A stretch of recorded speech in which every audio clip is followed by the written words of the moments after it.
How's it, everybody? This is your weekly vitamin. It's probably going to be the last ride that I'll have for a couple of months. I hope not, but I have to go give this motorbike back to the brother that lent it to me. It has been an absolute pleasure to ride it for the last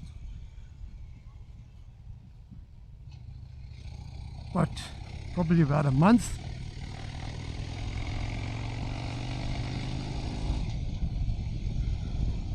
It has been so awesome to ride a motorbike in South Africa again. And tonight I'm on my way to the our church meeting. Church meeting is what we call our weekly meetings with the club. So I have to give this lovely motorbike back.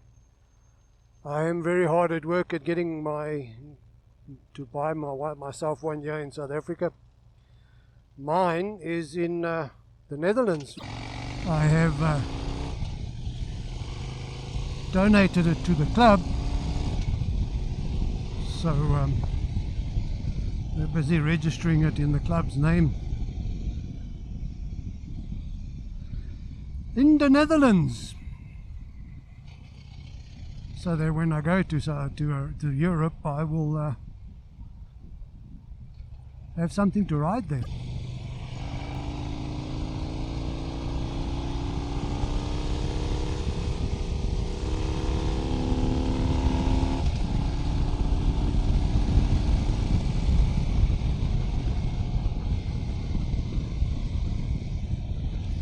I'm going to try and show you now, if I can stand still long enough, that over there,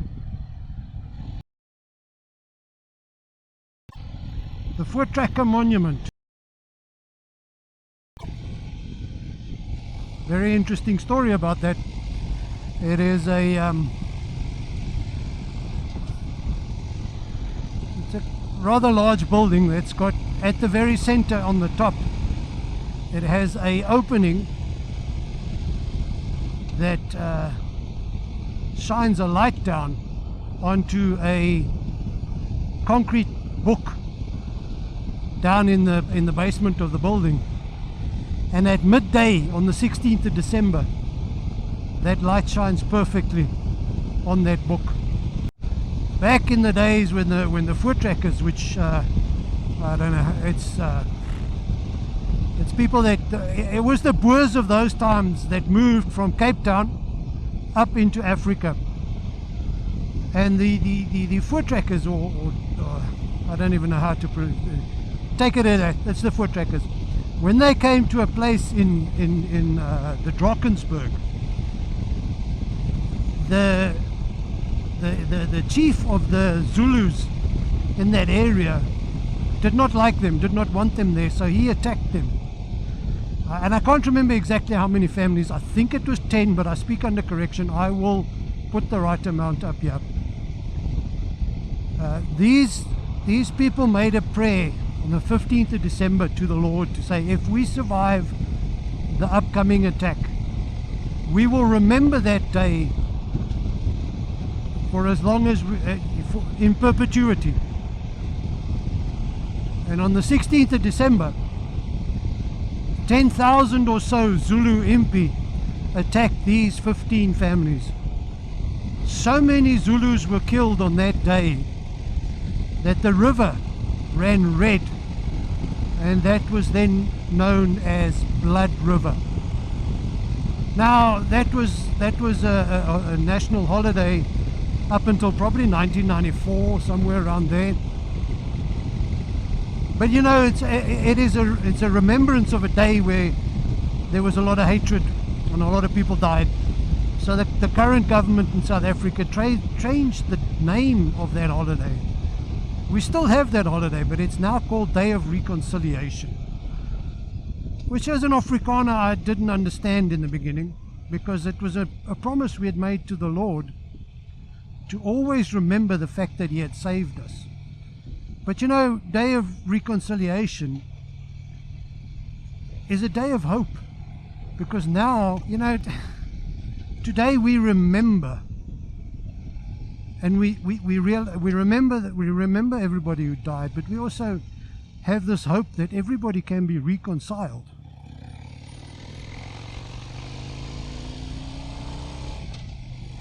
In this country of ours.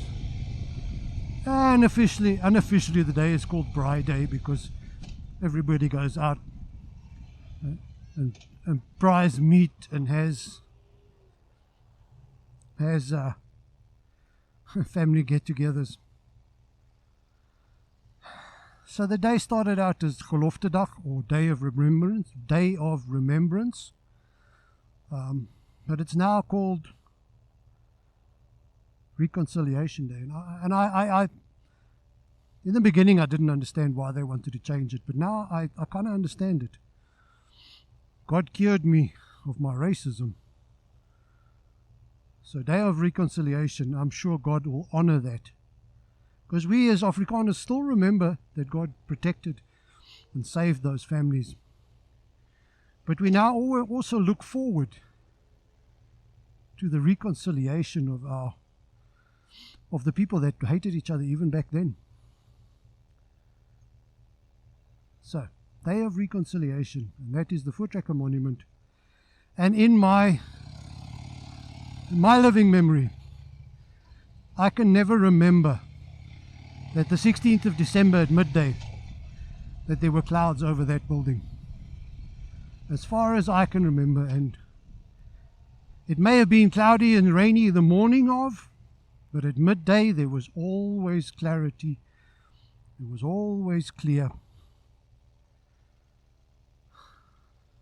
God really, man, He's awesome.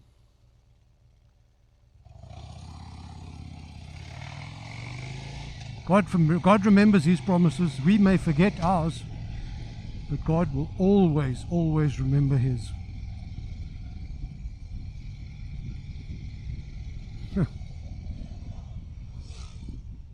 That's why you'll see on my cut there's a thing that says God is great, because indeed He is.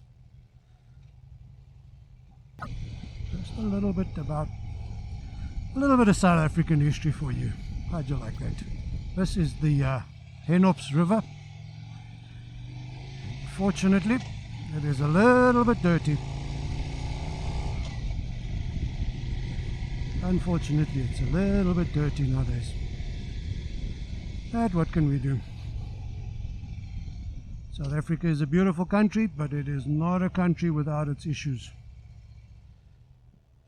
Unfortunately, definitely not a country without its issues.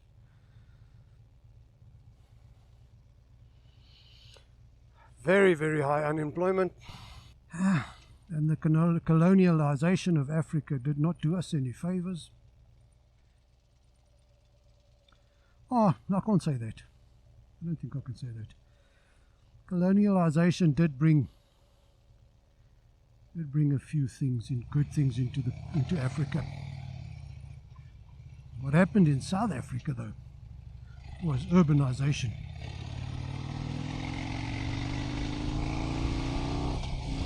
Urbanization destroyed the family unit. You know, the mines needed laborers, the farmers needed land, so they kicked people off their land and they forced the men to go work in the mines. And that forced entire generations, quite a few generations of boys to grow up with just mothers as parents, no father in the house. The father was far away working in the mines, would only see. And I believe that is, the family nuclear family is a very, very important thing. There are statistics, I don't know exactly what they are, but I have read statistics that say kids that come out of broken homes, or kids that come out of fatherless homes, have X amount more chance of being incarcerated, going to jail, stuff like that. It's a very, very sad thing. And we're seeing the effects of that. Part of it was that the urbanization of the rural communities, Apartheid definitely caused a lot more issues because a lot of parents, a lot of fathers had to go fight in the war and the freedom fight. Yeah, one of the sad things of that conflict, and a lot of conflicts in Africa, is the thing called child soldiers. Young men were taken out of schools at a very, very young age and forced to go and fight. And we will still have to, well, we got to atone for that. We've got to, it is a horrible thing.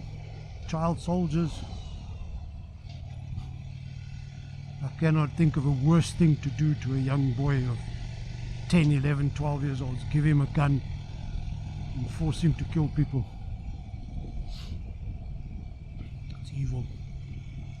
Evil, evil, evil. And unfortunately it still happens today. Like I said, South Africa, well, South Africa doesn't have child soldiers anymore. But Africa definitely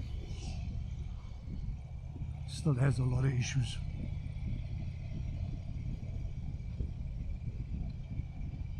I just know that there's only one answer. Only Christ can save us. Only Christ can fix this country. Only Christ can fix the world. And that's wherein I place my hope. My hope is in Christ alone. Because only He has all the answers.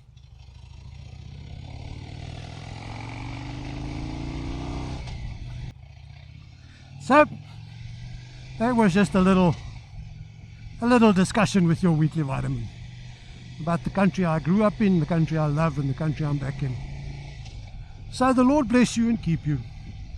The Lord make His face to shine upon you and be gracious to you. The Lord turn His countenance upon you and give you peace. This is Vitamin Out.